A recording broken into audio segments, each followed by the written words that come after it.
Jack Buck once said it best. I don't believe what I just saw. Had a day, just wanted to sleep on it for a little bit. And I was saying to myself, pinch me, I must be dreaming. The New York Knicks dominated, annihilated, eviscerated, and eradicated the Atlanta Hawks. 140 to 89. The Knicks put up 40 points in the first quarter, and it was close in the beginning. I mean, it was 12, 11. Okay, Knicks took a lead there. Saw them build the lead a little bit, and like, okay, Knicks are off to a good start. I was at work. I couldn't really, I was thinking, all right, this, will that lead hold? And then next thing I see, the Knicks have over 100 points before even the fourth quarter starts, and the Hawks couldn't even crack 70. I see the Knicks outscore the Hawks 40-15 in the first quarter, which was astonishing. And then the Knicks put up another 43 points in the second. So they're up 83 to 36 at halftime. And then you have to see, did Atlanta come to play? Did Atlanta just not bother to show up? It was just that night the Knicks were shooting well tonight. On top of the fact that I think finally just were done playing around. And everybody had a right to be nervous when the Knicks lost games two and three the way they did. It was close by 1 point, and sometimes those losses can be the difference of winning and losing a series. And it's fine. You have a right to think that way. Many fans thought that was going to be a determining factor. What Knicks team were we going to get after those two losses? Well, the Knicks woke up in game four. The Knicks finally started to play the basketball that we needed to see them play. We saw Rick Brunson get into it with Jalen. That was in game four, so that really also served as a turning point if you were the Knicks in this series. And we finally saw for the last three games what the Knicks were truly capable of and what they can do when they're playing their best basketball. If they can do this to every other opponent they play, they could win this whole thing. I mean, they basically did in the last three games what the Thunder do to opponents. Only difference is we don't have the benefit of the foul call every single time SGA goes to the rim, but that's a whole different story. But for the Knicks, good adjustments were made after game three. Mike Brown made adjustments. The Knicks finally ran the ball through Karl-Anthony Towns, which everybody was screaming at to the Knicks. Take advantage of the mismatch with the size that you have with Cat and the small height of the Hawks. And the Knicks did. The last three games, the Knicks shut down CJ McCollum.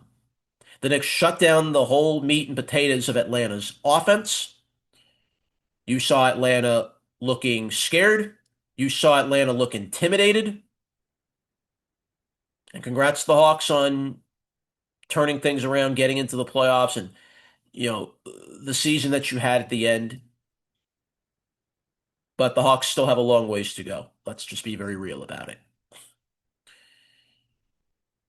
And for the Knicks now, it's going to be a waiting game now. Boston, Philly await the Knicks in the next round. Both of them now are going to play a game seven. Now, if I'm if I'm a fan and if I'm a Knicks, who do I want to see next round? Of course, you want to see Boston next round. I don't know if I want to see Philly next round. Philly are probably the hardest, I think, even the harder matchup than if they play the Celtics. The Knicks know what the Celtics are about. The Knicks have proven they can play against the Celtics. They can hang with the Celtics. The Sixers, with Embiid back in the lineup, are going to be extremely deadly. Embiid is probably the most nightmare matchup for any team that has to face the Sixers. A guy his size that can shoot as well as he does, and is just a presence down low in the paint.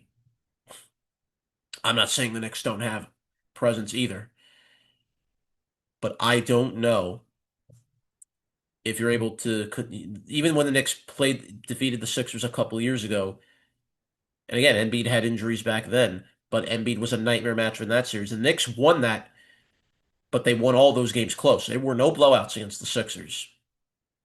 So if the Knicks do have to play Philly again, the Knicks have to understand what they're dealing with here. With not only now are you going to get Maxey back with Embiid health, with Embiid not even playing at 100%, but Embiid's already going to be a nightmare. You have Paul George in the lineup healthy, and you have VJ Edgecombe in the lineup. So that's going to be a lot of weaponry you have to slow down if you have to face Philly in the semifinals. We'll see what happens, of course. The game seven will be tomorrow for the Celtics and Sixers, and we'll see what the outcome of that game will be.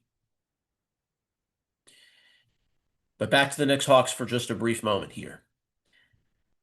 This was with the 83-36 lead. It was the largest lead the Knicks had and largest lead we'd ever seen at halftime in NBA playoff history. The Knicks winning the game by 51 was their largest win in playoff history. This was the third largest victory in a NBA playoff ever. Karl Anthony Towns, even only attempting 4 shots for the whole game and only making one of them, had a triple-double. Mind you, he went to the free throw line 10 times, but still. So Karl Anthony Towns was the first player to get a triple-double with the fewest shots attempted from the field. So everything that the Knicks needed, that you needed to go right for the Knicks went right. The Knicks wanted to make a statement. The Knicks wanted to not play with their food anymore. A lot of common term a lot of people were using. Well, finally the Knicks are done playing with their food. Good for the Knicks. You got that first one out of the way. The clinching game is always the hardest one to win. You never know. You play the game, you just never know what's going to happen. So now looking forward, things could really go in the Knicks' favor if the other games go the way they do. I mentioned already the Celtics and the Sixers. It'll be interesting what happens if the Sixers can come back and win the series in 7. They might. They have the momentum on their side right now. And the Celtics now in the last couple games have been clearly exposed, living and dying by the 3. Then you have the Magic and the Pistons. From games 2 through 4, it was all Magic. But now they don't have Franz Wagner for game 6, like they didn't have him for game 5. And now this could lead to an interesting situation here. Could the Pistons come back and win the series? Without Wagner, the Magic look a little more vulnerable. They're not going to have Wagner for game 6 tonight. The Pistons really haven't had a good series from pretty much anyone except Cade Cunningham.